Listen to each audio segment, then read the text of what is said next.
Listen and practice. High above the city, on a tall column, stood the statue of the Happy Prince. He was gilded all over with thin leaves of fine gold. For eyes he had 2 bright sapphires. And a large red ruby glowed on his sword hilt. He was very much admired indeed. "He is as beautiful as a weathercock," remarked one of the town councillors who wished to gain a reputation for having artistic tastes. "Only not quite so useful," he added, fearing lest people should think him unpractical, which he really was not. "Why can't you be like the Happy Prince?" asked a sensible mother of her little boy who was crying for the moon. "The Happy Prince never dreams of crying for anything. I am glad there is someone in the world who is quite happy," muttered a disappointed man as he gazed at the wonderful statue. "He looks just like an angel," said the charity children as they came out of the cathedral in their bright scarlet cloaks, and their clean white pinafores. "How do you know?" said the mathematical master. "You have never seen one." "Ah, but we have, in our dreams," answered the children, and the mathematical master frowned and looked very severe. For he did not approve of children dreaming. One night there flew over the city a little swallow. His friends had gone away to Egypt 6 weeks before, but he had stayed behind. For he was in love with the most beautiful reed. He had met her early in the spring as he was flying down the river after a big yellow moth, and had been so attracted by her slender waist that he had stopped to talk to her. "Shall I love you?" said the swallow, who liked to come to the point at once, and the reed made him a low bow. So he flew round and round her, touching the water with his wings, and making silver ripples. This was his courtship, and it lasted all through the summer. "It is a ridiculous attachment," twittered the other swallows. "She has no money, and far too many relations," and indeed the river was quite full of reeds. Now, try to read out loud.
Then, when the autumn came, they all flew away.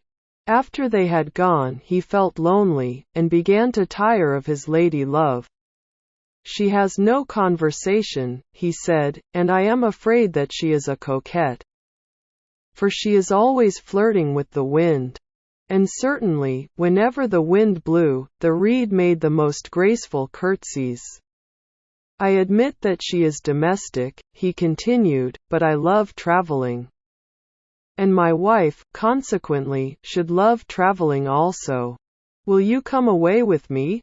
he said finally to her. But the reed shook her head, she was so attached to her home. "You have been trifling with me," he cried. "I am off to the pyramids. Goodbye." And he flew away.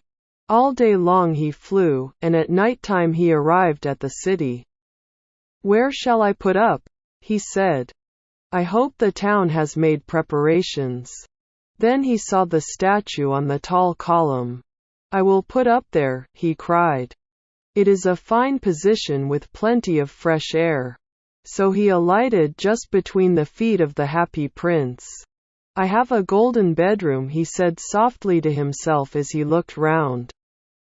And he prepared to go to sleep, but just as he was putting his head under his wing, a large drop of water fell on him. "What a curious thing," he cried. "There is not a single cloud in the sky. The stars are quite clear and bright, and yet it is raining. The climate in the north of Europe is really dreadful." The reed used to like the rain. But that was merely her selfishness. Then another drop fell. "What is the use of a statue if it cannot keep the rain off?" he said. "I must look for a good chimney pot," and he determined to fly away. But before he had opened his wings, a third drop fell, and he looked up, and saw What did he see? The eyes of the happy prince were filled with tears, and tears were running down his golden cheeks.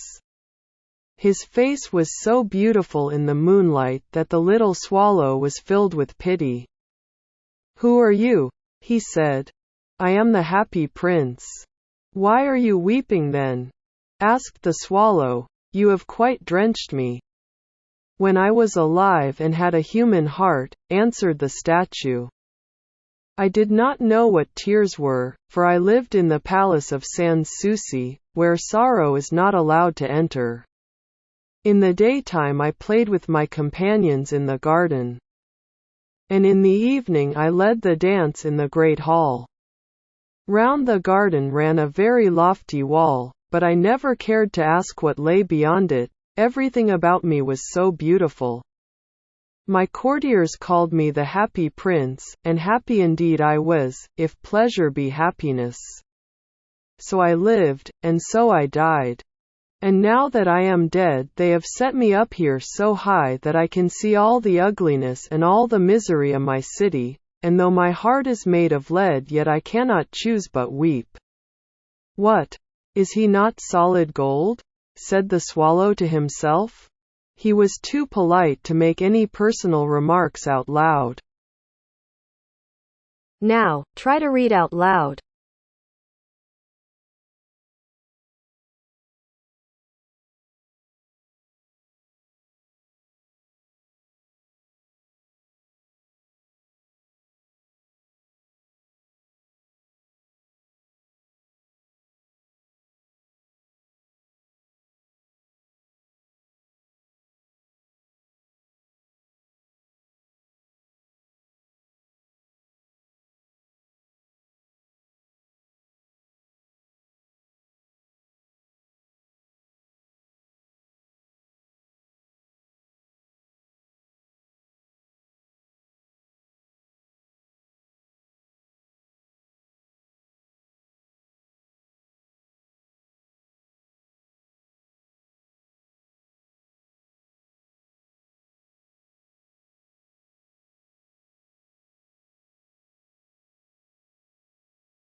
Listen and practice.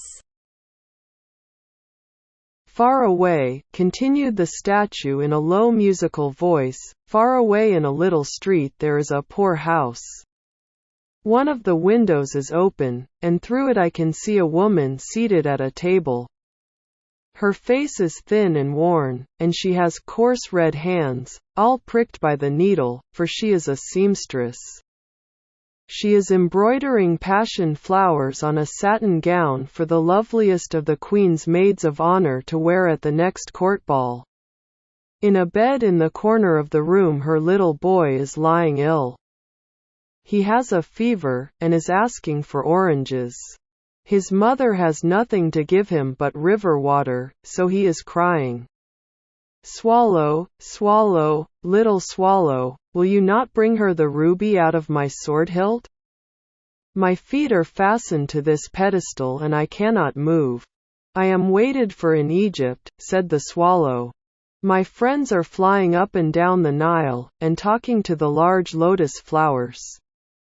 Soon they will be going to sleep in the tomb of the great king. The king is there himself in his painted coffin. He is wrapped in yellow linen, and embalmed with spices.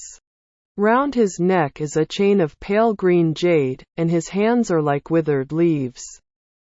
Swallow, swallow, little swallow, said the prince, will you not stay with me for one night?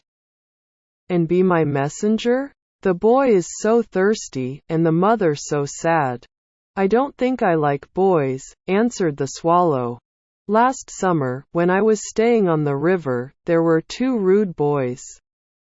The miller's sons, who were always throwing stones at me. They never hit me, of course. We swallows fly far too well for that, and besides, I come of a family famous for its agility, but still. It was a mark of disrespect.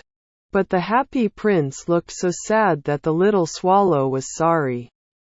It is very cold here, he said, but I will stay with you for one night. And be your messenger. Thank you, little swallow, said the prince. So the swallow picked out the great ruby from the prince's sword, and flew away with it in his beak over the roofs of the town. He passed by the cathedral tower, where the white marble angels were sculptured. He passed by the palace and heard the sound of dancing. A beautiful girl came out on the balcony with her lover. Now, try to read out loud.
Listen and practice.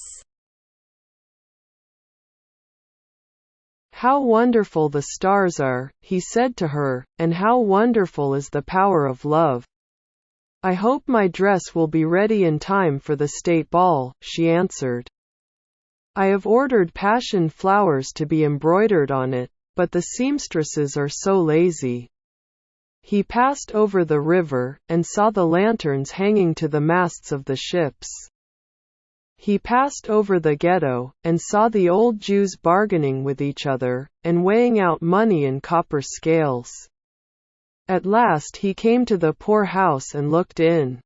The boy was tossing feverishly on his bed, and the mother had fallen asleep, she was so tired. In he hopped, and laid the great ruby on the table beside the woman's thimble. Then he flew gently round the bed, fanning the boy's forehead with his wings. How cool I feel, said the boy, I must be getting better, and he sank into a delicious slumber. Then the swallow flew back to the happy prince, and told him what he had done. It is curious, he remarked, but I feel quite warm now, although it is so cold. That is because you have done a good action, said the prince. And the little swallow began to think, and then he fell asleep. Thinking always made him sleepy. When day broke he flew down to the river and had a bath. What a remarkable phenomenon, said the professor of ornithology as he was passing over the bridge. A swallow in winter. And he wrote a long letter about it to the local newspaper. Every one quoted it, it was full of so many words that they could not understand. Tonight I go to Egypt, said the swallow, and he was in high spirits at the prospect. He visited all the public monuments, and sat a long time on top of the church steeple. Wherever he went the sparrows chirruped, and said to each other, what a distinguished stranger, so he enjoyed himself very much. When the moon rose he flew back to the happy prince. Have you any commissions for Egypt? He cried. I am just starting. Swallow, swallow, little swallow, said the prince. Will you not stay with me one night longer? I am waited for in Egypt, answered the swallow. Tomorrow my friends will fly up to the second cataract. The river horse couches there among the bulrushes, and on a great granite throne sits the god Memnon. All night long he watches the stars, and when the morning star shines he utters one cry of joy. And then he is silent. At noon the yellow lions come down to the water's edge to drink. They have eyes like green barrels, and their roar is louder than the roar of the cataract. Swallow, swallow, little swallow, said the prince, far away across the city I see a young man in a garret. Now, try to read out loud.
Listen and practice. He is leaning over a desk covered with papers, and in a tumbler by his side there is a bunch of withered violets. His hair is brown and crisp, and his lips are red as a pomegranate. And he has large and dreamy eyes. He is trying to finish a play for the director of the theater, but he is too cold to write anymore. There is no fire in the grate, and hunger has made him faint. I will wait with you one night longer, said the swallow, who really had a good heart. Shall I take him another ruby? Alas, I have no ruby now, said the prince. My eyes are all that I have left. They are made of rare sapphires, which were brought out of India 1,000 years ago. Pluck out one of them and take it to him. He will sell it to the jeweler, and buy food and firewood, and finish his play. Dear prince, said the swallow, I cannot do that, and he began to weep. Swallow, swallow, little swallow, said the prince. Do as I command you. So the swallow plucked out the prince's eye, and flew away to the student's garret. It was easy enough to get in, as there was a hole in the roof. Through this he darted, and came into the room. The young man had his head buried in his hands, so he did not hear the flutter of the bird's wings. And when he looked up he found the beautiful sapphire lying on the withered violets. I am beginning to be appreciated, he cried. This is from some great admirer. Now I can finish my play, and he looked quite happy. The next day the swallow flew down to the harbor. He sat on the mast of a large vessel and watched the sailors hauling big chests out of the hold with ropes. Heave ahoy, they shouted as each chest came up. I am going to Egypt, cried the swallow. But nobody minded, and when the moon rose he flew back to the happy prince. I am come to bid you goodbye, he cried. Swallow, swallow, little swallow, said the prince. Will you not stay with me one night longer? It is winter, answered the swallow, and the chill snow will soon be here. In Egypt the sun is warm on the green palm trees, and the crocodiles lie in the mud and look lazily about them. My companions are building a nest in the temple of Baalbek, and the pink and white doves are watching them, and cooing to each other. Dear prince, I must leave you, but I will never forget you, and next spring I will bring you back beautiful jewels in place of those you have given away. Now, try to read out loud.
Listen and practice.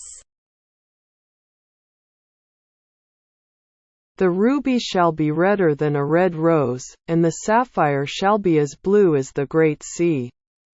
In the square below, said the happy prince, there stands a little match girl.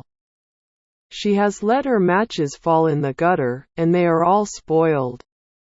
Her father will beat her if she does not bring home some money, and she is crying.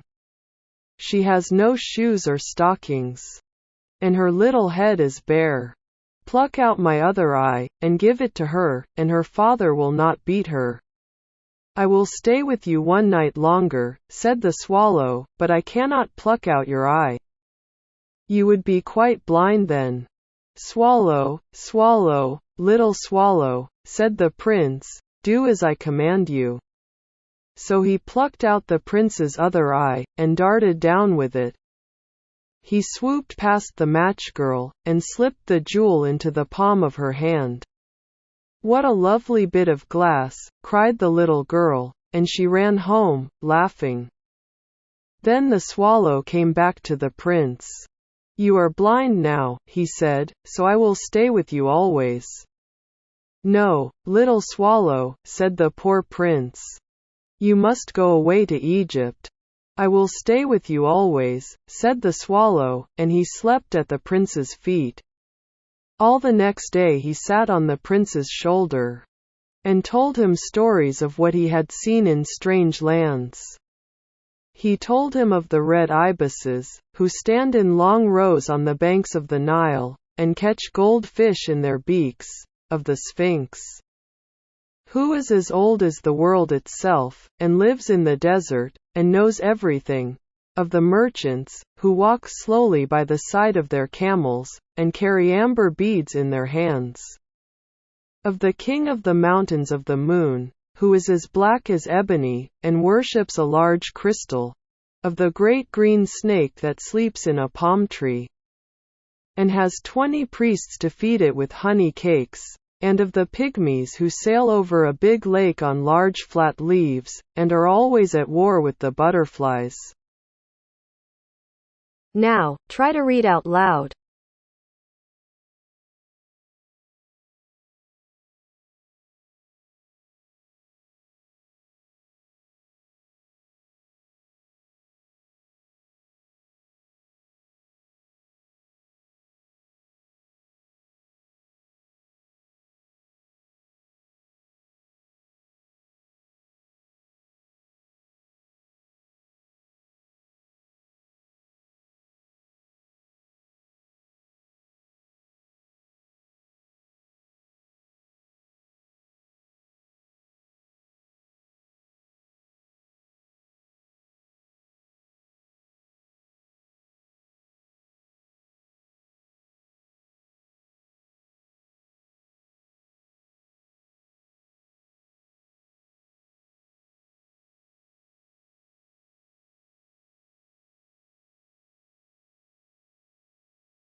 Listen and practice.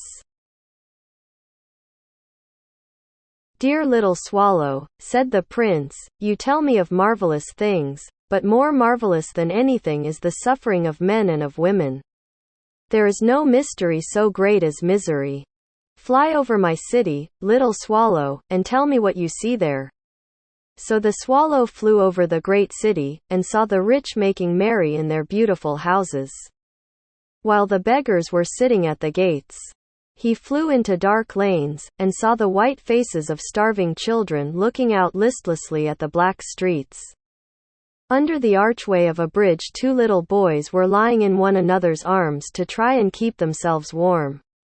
How hungry we are, they said. You must not lie here, shouted the watchman. And they wandered out into the rain.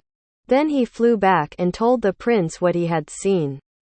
I am covered with fine gold, said the prince, you must take it off, leaf by leaf, and give it to my poor. The living always think that gold can make them happy.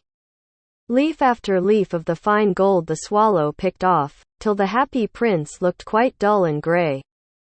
Leaf after leaf of the fine gold he brought to the poor, and the children's faces grew rosier, and they laughed and played games in the street. We have bread now, they cried. Then the snow came. And after the snow came the frost. The streets looked as if they were made of silver, they were so bright and glistening. Long icicles like crystal daggers hung down from the eaves of the houses. Everybody went about in furs, and the little boys wore scarlet caps and skated on the ice. The poor little swallow grew colder and colder, but he would not leave the prince, he loved him too well. He picked up crumbs outside the baker's door when the baker was not looking, and tried to keep himself warm by flapping his wings. But at last he knew that he was going to die. He had just strength to fly up to the prince's shoulder once more. Goodbye, dear prince, he murmured, will you let me kiss your hand? I am glad that you are going to Egypt at last. Little swallow, said the prince, you have stayed too long here, but you must kiss me on the lips, for I love you. It is not to Egypt that I am going, said the swallow. I am going to the house of death. Death is the brother of sleep, is he not? And he kissed the happy prince on the lips, and fell down dead at his feet. At that moment a curious crack sounded inside the statue, as if something had broken. The fact is that the leaden heart had snapped right in two. It certainly was a dreadfully hard frost. Early the next morning the mayor was walking in the square below in company with the town councillors. As they passed the column he looked up at the statue. Dear me! How shabby the happy prince looks, he said. How shabby indeed, cried the town councillors, who always agreed with the mayor, and they went up to look at it. Now, try to read out loud.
Listen and practice. The ruby has fallen out of his sword, his eyes are gone, and he is golden no longer, said the mayor. In fact, he is little better than a beggar. Little better than a beggar, said the town councillors.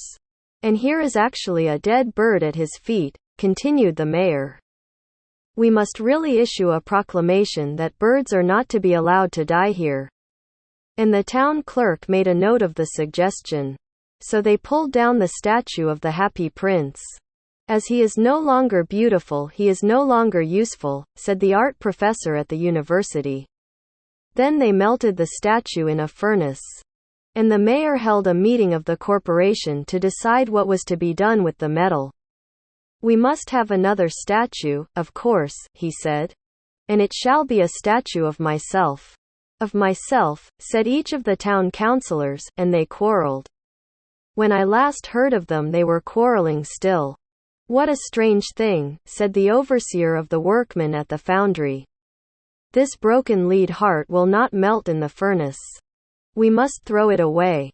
So they threw it on a dust heap where the dead swallow was also lying. Bring me the two most precious things in the city, said God to one of his angels. And the angel brought him the leaden heart and the dead bird. You have rightly chosen, said God, for in my garden of paradise this little bird shall sing forevermore. And in my city of gold the happy prince shall praise me. Now, try to read out loud.